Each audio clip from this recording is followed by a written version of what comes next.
घंटे की आकार की बेल घंटी को भी दबा दें ताकि हमारे नए वीडियो आपको लगातार मिलते रहें।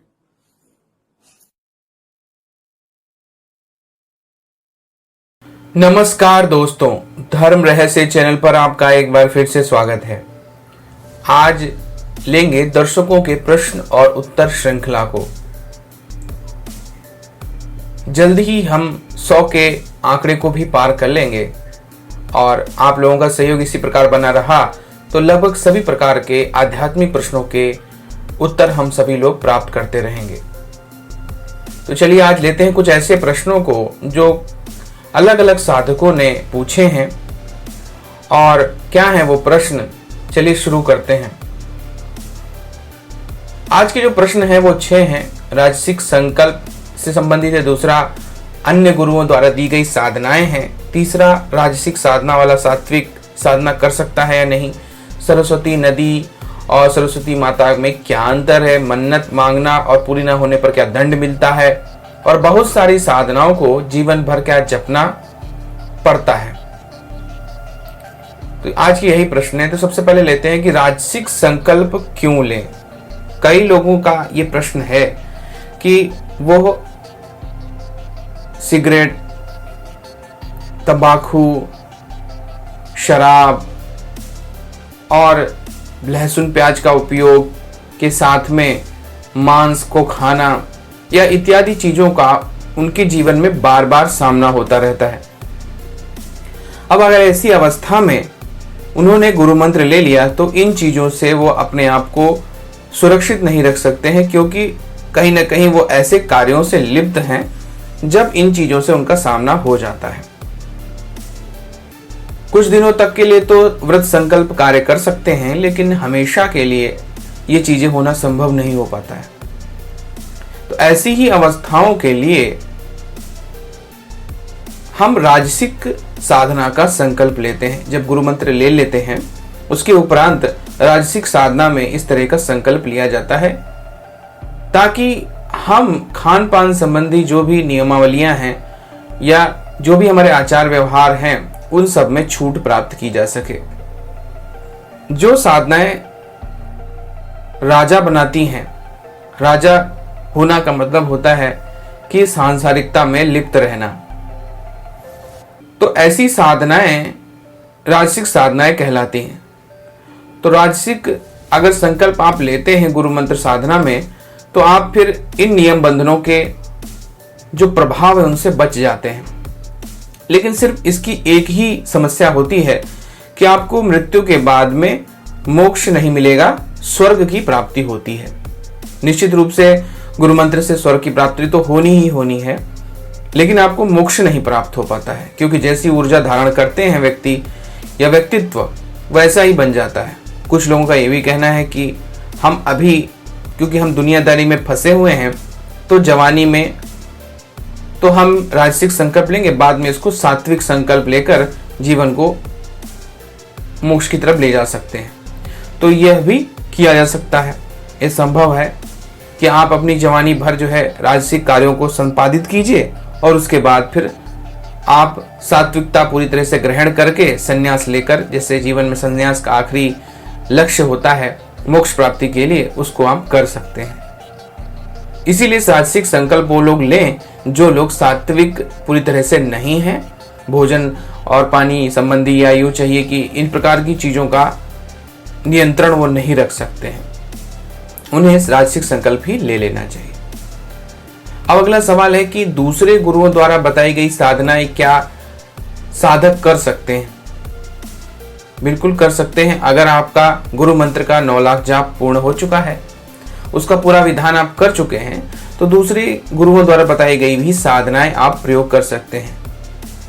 लेकिन पूरी समझ और पूरी जानकारी के बाद ही उस तरह की साधनाएं करनी चाहिए, क्योंकि हो सकता है कि वह साधना सत्य ना हो। और YouTube ही नहीं, कई जगह ऐसा मैं देखने में आया है कि जो साधनाएं सत्य नहीं है, मन कल्पित हैं, उनको भी लोग बना लेते हैं और उन साधनाओं को दूसरा जब व्यक्ति करता है तो उससे कोई लाभ नहीं होता है।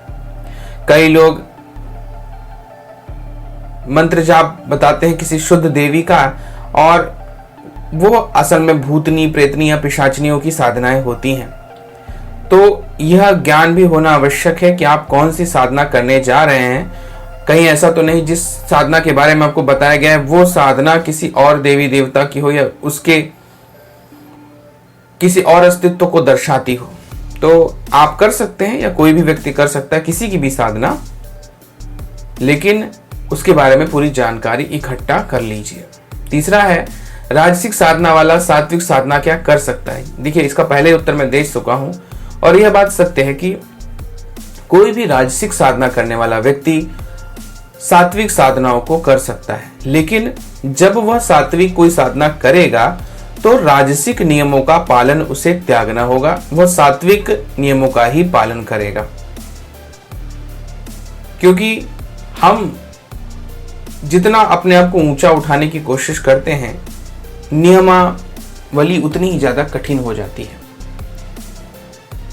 जैसे कि अब कोई व्यक्ति सुबह शाम की पूजा करता है, सुबह वो नहाता है, शाम की पूजा में वो नहाता नहीं, सिर्फ हाथ पांव धो लेता है, तो बड़े ही आराम से वो राजसिक तामसिक कोई भी साधना कर सकता है। लेकिन अगर सात्विक साधना में नियम है कि सुबह नहाना है और शाम को भी नहाना है, तो आपको नहाना दोनों बार ही पड़ेगा, क्योंकि नियमावली या जितना अधिक त्याग किया जाता है, सात्विकता उतनी ही अधिक बढ़ती जाती है। कई स्त्रियों को मैंने आज भी देखा है जो पुराने जमाने की हैं, वो किचन में जाती हैं तो नहा करके ही जाती हैं। वो अपने किचन में प्रवेश ही नहीं करती जब तक कि वो नहा नहीं लेती। ये सिर्फ पुरानी स्त्रियों में पाया जाता है, आजकल के आधुनिक में तो ये नहीं है, लेकिन ऐसा मैंने कई बार देखा है। अगर आप शुद्ध परिवार में जाएंगे तो वहां पर ये चीज उन स्त्रियों में कूट कूट के भरी हुई है। तो ज्यादातर जब भी वो किचन में घुसती हैं तो कहती हैं कि शुद्ध होकर ही जाकर खाना या भोजन पकाना चाहिए, और बात में सत्यता भी है। लेकिन राजसिक साधना वाला आराम से जा सकता है, सात्विक साधना कर रहा है व्यक्ति तो हो सकता है वो ना जा पाए। यानी कहने का तात्पर्य यहाँ पर यह है कि कोई कैसा व्यवहार करता है वह उस साधना के नियमावली के अनुसार होना चाहिए, तभी उसमें सिद्धि मिलती है। एक प्रश्न एक साधिका उन्होंने पूछा था कि सरस्वती देवी और सरस्वती नदी में क्या अंतर है। क्योंकि माता गंगा के संबंध में तो पता चलता है उनकी कहानी कि कैसे उनका धरती पर अवतरण हुआ, लेकिन सरस्वती नदी का कैसे, अगर सरस्वती नदी और सरस्वती देवी दोनों एक ही हैं। तो देखिए, पहली बात तो मैं ये बता दूं कि चाहे माता गंगा हो या कोई भी देवी नदी हो, वह सभी लोकों में बहती है। जैसे गंगा भी जो हैं वो स्वर्ग में भी बहती हैं और पृथ्वी पर भी बहती हैं और पाताल लोक में भी वो उनका बहाव है। अलग अलग रूपों में एक ही शक्ति अलग अलग जगह विद्यमान रहती है, इसको हम अवतार की श्रेणी में लेते हैं। लेकिन मूल शक्ति सदैव अपने मूल लोक में रहती है, वहां से उसके कई सारे रूप और अवतार प्रदर्शित होते रहते हैं। जैसे भगवान नारायण के राम अवतार या भगवान नारायण के ही कृष्ण अवतार या उन्हीं के परशुराम अवतार। तो यह अलग अलग रूप और स्वरूप अलग अलग परिस्थितियों के हिसाब से होता रहता है। सरस्वती नदी आर्यों में सबसे ज्यादा पवित्र नदी मानी जाती थी, इसे सिंधु से भी अधिक पवित्र और शुद्ध माना जाता था। लेकिन इसी की शुद्धता की वजह से अंततोगत्वा यह नदी विलुप्त हो गई और आर्यावर्त में पता ही नहीं चला कि सरस्वती नदी आखिर है कहाँ। संगम जो है उसमें जाकर के यह दिखाई पड़ती है, लेकिन कहाँ से इसका उद्गम है और कहाँ पहले ये रास्ता लेकर बहती थी वो सब गायब हो गया। कारण जितनी अधिक पवित्र नदी होती है उसका प्रभाव उतना ही अधिक पवित्र होता है। इसी कारण से पृथ्वी पर से सरस्वती नदी अपने स्वरूप को विलुप्त कर गई। केवल कुछ ही स्थानों पर उन्हें दिखाई पड़ती हैं, जो भी मिले हुए पानी में होती हैं, इसलिए यही नहीं पता चलता कि आखिर इनका उद्गम कहाँ से आ रहा है। तो जो दैवीय शक्तियां हैं वो अपने अस्तित्व को विलीन कर देती हैं जब उन्हें लगता है कि उनके जल या उनकी शक्ति का कोई दुरुपयोग करेगा। अगला सवाल है कि मन्नत मांगना और पूरी ना करने पर क्या व्यक्ति को दंड मिलता है। यानी कि आपने माना कि चलिए मेरी नौकरी लग जाए, भगवान के पास गए या किसी मंदिर में गए, किसी देवता के पास गए और वहां जाकर हमने प्रार्थना की और वह मन्नत आपकी पूरी कर दी उस देवता ने, तो क्या आपने जो वादा किया था कि उन्होंने वादा किया जैसे कि मैं इस जगह आपको कुछ चढ़ाऊंगा या कहूंगा, तो क्या उसके लिए दंड मिलेगा? देखिए, अगर जितना बड़ा देवता होता है उसके हिसाब से ही प्रक्रियाएं भी होती हैं। बहुत से देवी देवता क्षमा कर देते हैं, कुछ देवी देवता क्षमा नहीं करते हैं, क्योंकि आपने वचन भंग किया है। तो यह भी आपको पता होना चाहिए कि आपने मांगा किससे था। दूसरी बात, वचन भंगता सदैव ही एक अपराध है। अगर आप किसी से वादा कर रहे हैं और फिर उसे तोड़ रहे हैं तो यह एक पाप की श्रेणी में ही आता है। तो यह बात सदैव समझते हुए ही जब भी कोई वादा या मनौती मांगते हैं तो जो भी आपने वादा किया है उसे अवश्य ही पूरा कीजिए, क्योंकि यह आध्यात्मिक दंड के रूप में आपके साथ जुड़ जाता है। क्योंकि आपने किसी को वादा किया, वो भी किसी शुद्ध देवता को, इच्छाओं के लिए, और उसके बाद फिर उस वादे को पूरा भी नहीं किया। चाहे गुरु हो और चाहे देवता हो या कोई व्यक्ति हो, अगर आप उनसे कोई वादा करते हैं या उनको कुछ समर्पित करने की बात करते हैं और उसके बाद फिर वो समर्पित नहीं करते हैं या उन्हें नहीं देते हैं, तो वह एक दंड ही मानने योग्य होता है और उसका प्रभाव कभी न कभी आपको देखने को अवश्य ही मिलेगा। जैसे कि कई लोग मुझसे भी कहते हैं कि आप इस काम को करवा दीजिएगा और मनचाहा धन आप मांग लीजिएगा। तो पहली बात तो ऐसी चीजें व्यापार नहीं होती हैं। आपको यहां पर स्वयं ही सब कुछ करना होता है, दूसरा केवल आपको रास्ता दिखाता है। व्यापार करने से जो है शुद्धता चली जाती है और शक्तियां भी नष्ट होती हैं। स्वयं आप जब अपने कर्म के लिए स्वयं उत्तरदायी होते हैं तो कोई फर्क नहीं पड़ता है। इसी तरह देवी देवताओं से मांगी गई मनौती कि चलिए मैं यहाँ पर आकर के 100 ब्राह्मणों को भोजन करवाऊंगा, कन्याओं को भोग कराऊंगा, या इस मंदिर में एक कमरा बनवा के दूंगा, या गुरु आश्रम में आप गए तो गुरु से कहा कि गुरु हमारी ये इच्छा है कि अगर ये कार्य संपूर्ण हो जाए तो मैं आपको एक कमरा बनवा के दूंगा या कुछ जमीन दान में दूंगा। कुछ भी कहिए या कोई भी तरीका हो सकता है। अगर आप कुछ मांगते हैं और वो ईश्वर आपको पूरा कर देता है तो आपने जो मनौती मांगी थी, जो वादा किया था, वो अवश्य ही पूरा कीजिए, वरना वो दंड की श्रेणी में ही आता है। अब दंड इस जन्म में भी मिल सकता है, अगले जन्म में भी मिल सकता है, तत्काल भी मिल सकता है। यह होता है आपके इस जन्म और अगले जन्म के पूर्वार्ध के आधार पर। अब आखिरी प्रश्न है कि बहुत सारी साधनाओं को जीवन पर क्या क्या जपना पड़ता है। यानी अगर एक व्यक्ति जीवन में कई सारी साधनाएं करता है, उसके मंत्र सिद्ध होते हैं और उसे सिद्धि भी प्राप्त होती है। जैसे एक हनुमान जी का किसी ने मंत्र किया, किसी यक्षिणी का किया, किसी अप्सरा का किया, किसी योगिनी का किया, भगवान शिव का किया, माता जी का किया। तो क्या ये सारी मंत्रों को जीवन भर जपना पड़ेगा? यही आज का प्रश्न है आखिरी। तो देखिए, अगर आप, पहली बात तो इसीलिए कहा जाता है कि आप गुरु मंत्र ले लेना आवश्यक होता है, क्योंकि गुरु मंत्र को तो आपको पूरी जिंदगी जपना ही है।